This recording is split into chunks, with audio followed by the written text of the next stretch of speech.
Hey guys, this is the part I love to show you guys when it comes to this 3D chrome. You can see first of all I use the black. You can see how the black is watering. I use the chrome and I dab it a little like an airbrush. As you're dabbing it, you need to dab it very well. Then you now use your comb to make it smooth and nice before you start doing your cat eye 3D gel chrome. This is how it works. It look beautiful. You make sure that your black paints go to your 3D look more nicer. When you're done with it, you now use your ash chrome to blend it so that it will look at the same color with what you're doing.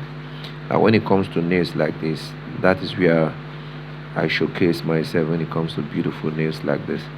It's something simple but nice and powerful. If this is your first time tuning into my channel, my name is Nails by Presh, and in my video I bring you guys when it comes to nails. I show you guys tutorials to lifestyle to everything you want to know about nails. Feel free to like, feel free to comment, feel free to share. Now I'm using my polygel to round it up on the 3D chrome. You can see how beautiful and amazing it is. Nails by Pressure. I love you guys. Bye for now.